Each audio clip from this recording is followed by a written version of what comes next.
Today I'm going to read Horrid Henry's Bake Off. Well, in this book there's 4 books, but today I'm going to read Horrid Henry's Bake Off.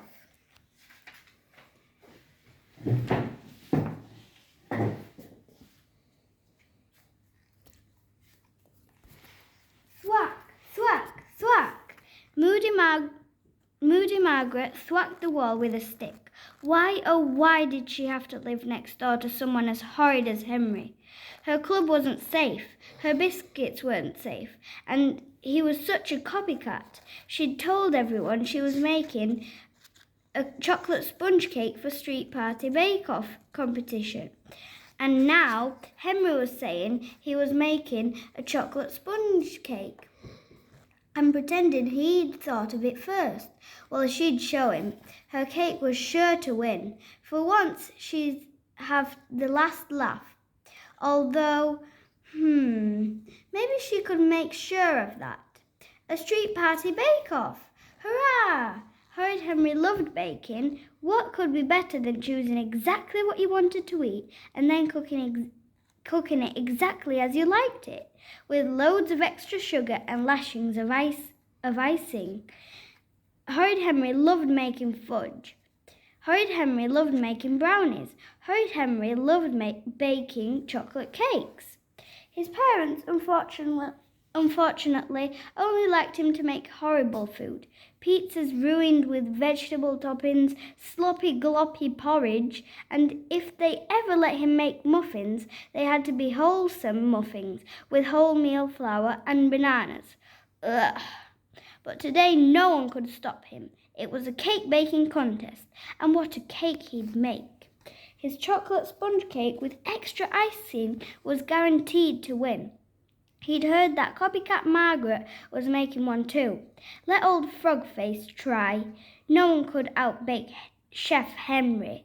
Plus the winner would get their picture in the paper and be on TV because the famous pastry chef Cherry Berry was coming to judge.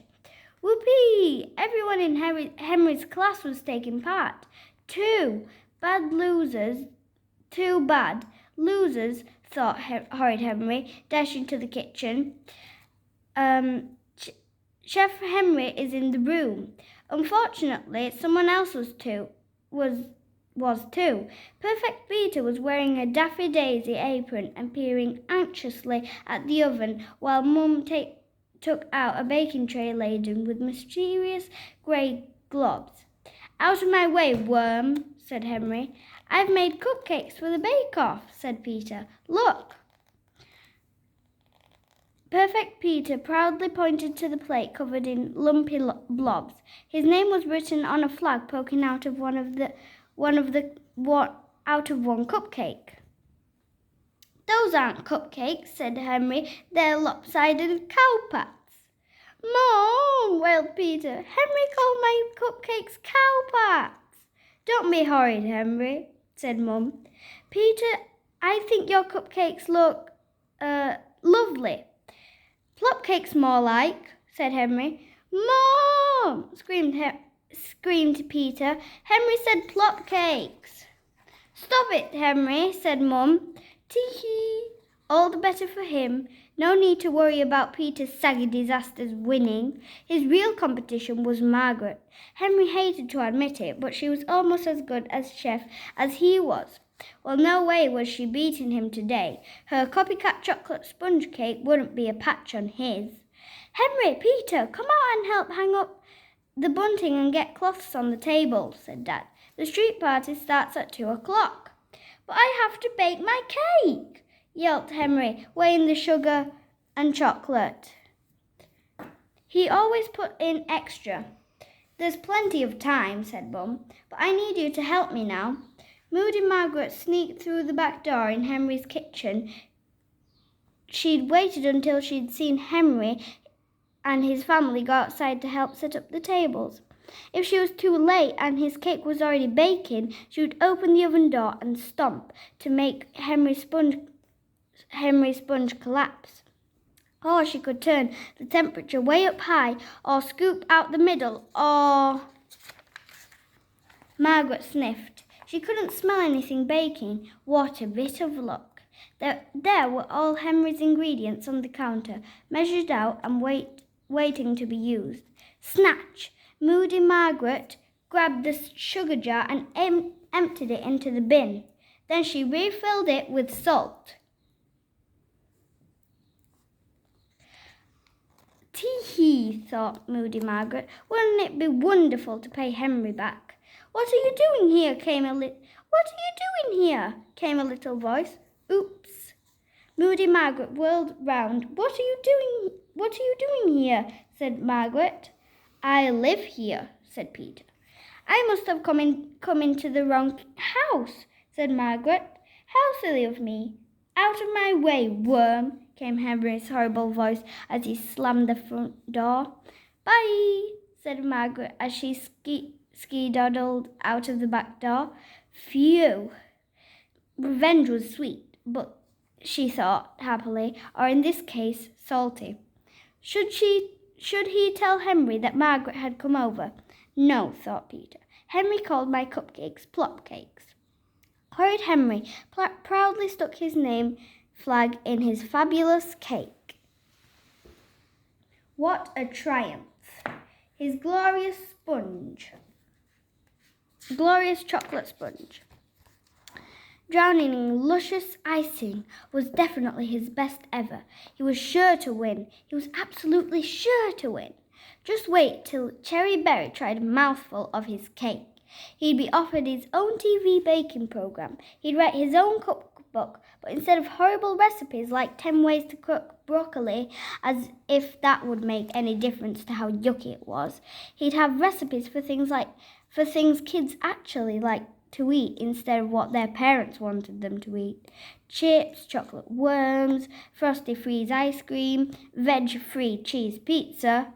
He'd write, take wrapping off pizza, put in oven, or if you are feeling lazy, ring pizza delivery to skip the boring unwrapping and putting in oven bit. Yes, he'd add a few recipes with ketchup, then sit back and count the dough. Horrid Henry sighed happily. Didn't the icing look yummalicious? He'd left loads in the bowl and more on the spoon. Oh boy, chocolate, here I come, thought Horrid Henry. Chefs always taste their own food, don't they? He thought, shoving a huge succulent spoonful into his mouth and... Bletch! Yuck! Ah! Horrid Henry gagged. Ugh! He spit it out, gasping and choking. Ugh! It tasted worse than anything he'd ever tasted in his life. It was horrible, disgusting, revolting, worse than sprouts. So bitter, so salty. Henry choked down some water. Goo, goo, goo. What could he have done? How was it possible? He'd been so careful measuring out the ingredients. How could a teaspoon of salt have got into his icing? But there wasn't even a teaspoon. There was a bucket load. There was only one explanation. Sabotage. Peter must have done it, in revenge for Henry calling his cupcakes cowpats. Wait till I get my hands on you, Peter. You'll be sorry, you wormy worm toad. Wait. Horrid Henry paused. Was Perfect Peter evil enough to have come up with such a dastardly plan? No. Was he clever enough? No. It had to be someone so vile, so sly, so despicable they would sabotage a cake. There was only one person he knew who fitted that description. Margaret. Well, he'd show her. Root-a-toot, root-a-toot, root-a-toot, root-a-toot, toot-toot. Margaret was blasting away on her trumpet, blasting what she thought was a victory tune. Not this time, frog face, thought Horrid Henry, sneaking into Moody Margaret's kitchen. There was her chocolate sponge cake, resting proudly on a flowery china stand. What luck she'd copied him. Whisk! Henry smacked Margaret's cake. Switch! Henry plopped his salt cake on the cake stand instead. Swap! He stuck the name flag Margaret into his old cake. Then he sneaked back home, clutching his stolen one. Horrid Henry placed his name flag in Margaret's cake and stood back. He had to admit Margaret's cake was so gorgeous, so chocolatey, so springy, so much chocolate with icing whirling and swirling in thick globs. Margaret was a moody old grouch, but she certainly knew how to bake a cake. It looked good enough to eat. And then suddenly, Horrid Henry had a horrible thought. What if Margaret had baked a decoy cake made with soap powder instead of flour, and left out to tempt him to steal it? Margaret was so evil. It would be just like her to come up with such a cunning plan. Don't let her fool you twice, screeched Henry's tummy. He'd better take the teeniest bite just to make sure. He'd cover up the hole with icing, no problem. Horrid Henry took a tiny bite from the back. Oh my, chocolate heaven! This cake was great. Wow! But what if she'd put some bad bits in the middle? He'd better take another small bite just to check. He wouldn't want Cherry Berry to be poisoned, would he? Chomp, chomp, chomp. Horrid Henry stopped chewing. Where had that huge hole in the cake come from? He couldn't have... Yikes! What was he thinking? There was only one thing to do. He had to fill the hole fast. If he covered it with icing, no one would ever know. What could he fill the cake with to disguise the missing piece? Newspaper? Nah, too bumpy. Rice? Too bitty. Horrid Henry looked wildly around the kitchen. Aha! A sponge. Okay.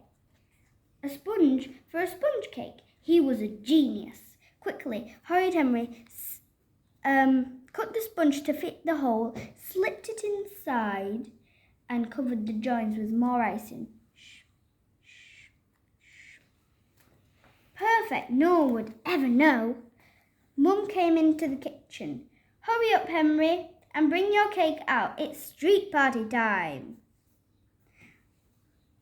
Horrid Henry had a brilliant time at the street party. Everyone was there. Magic Martha did magic tricks in the corner. Jazzy Jim banged on his keyboard.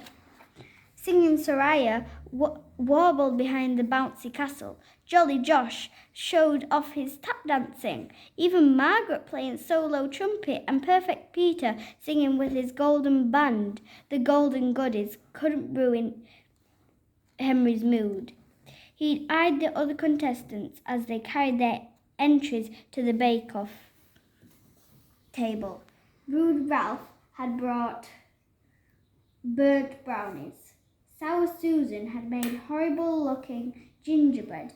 Greedy Graham had made a tottering tower of sweets with chocolate hairballs, foam teeth, belcher squelchers, and blobby gobbers.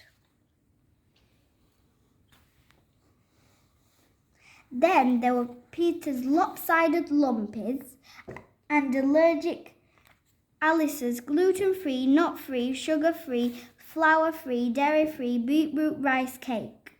Taste-free too, thought Horrid Henry, and a ragtag collection of droopy cakes and wobbly pies. Wah! Wailed Weepy William. I dropped mine. Horrid Henry and Moody Margaret shoved through the crowd as the famous judge, Cherry Berry, stood behind the cake table. Henry had made sure his cake was at the front. Margaret had also made sure her cake was at the front. The two chocolate sponges faced each other. Na, na, ni, na, na. My cake is best, jeered Margaret. Na, na, ni, na, na. My cake is best, jeered Henry. They glared at each other. Tee-hee, thought Margaret. Tee-hee, thought Henry. Stand back from the cakes. You'll all get a chance to taste them soon, said Cherry Berry. She walked around the table, eyeing the goodies. She poked one, prodded another, sniffed a third. She walked around again and again. Then she stopped in front of Henry and Margaret's cakes.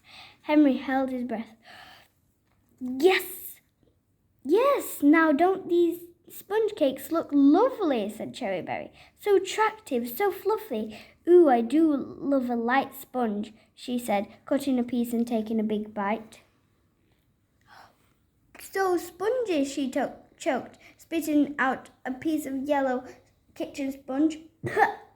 Ugh, rats, thought Horrid Henry. Cherryberry checked the name on the flag. Henry's cake is disqualified. Double rats, thought Horrid Henry. Ha ha, ha ha ha ha ha, screeched Moody Margaret. The winner is Margaret. Yes, screeched Margaret. Ah! That cake was his cake. It was so unfair. His cake had won after all. He'd pay Margaret back. I'll just try a little piece before we share it with everyone, said Cherryberry, taking a huge bite.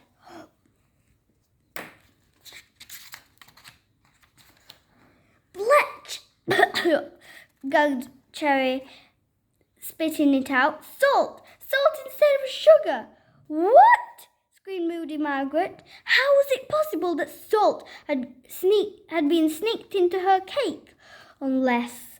You put a sponge in my cake, shouted Margaret. You put salt in my cake, shouted Henry. Horrid Henry grabbed a pie and hurled it at Margaret. Yeah! Moody Margaret grabbed a cake and hurled it at Henry. Yeah! Horrid Henry ducked. Smack! The gooey cake landed in Cherryberry's face. Food fight! Shrieked rude Ralph, snatching cupcakes and throwing them. Food fight! Screamed Greedy Graham, pitching pies into the crowd. Stop it! Shouted Mum as whipped cream splattered on her head. Stop it! Shouted Dad as a lemon tart splattered on his shirt. Cherryberry brushed cake from her face and pie from her hair. Wah! She wailed as cake dripped down her back. I have a soggy bottom. She staggered over to the cake table and gripped the edge. The table was empty except for a few grey cupcakes. I proclaim Peter's lopsided lumps the winner, she gasped. Yippee! Squealed Perfect Peter. No! Howled Horrid Henry. And that was the end of Horrid Henry's Bake Off. Bye, see you next time.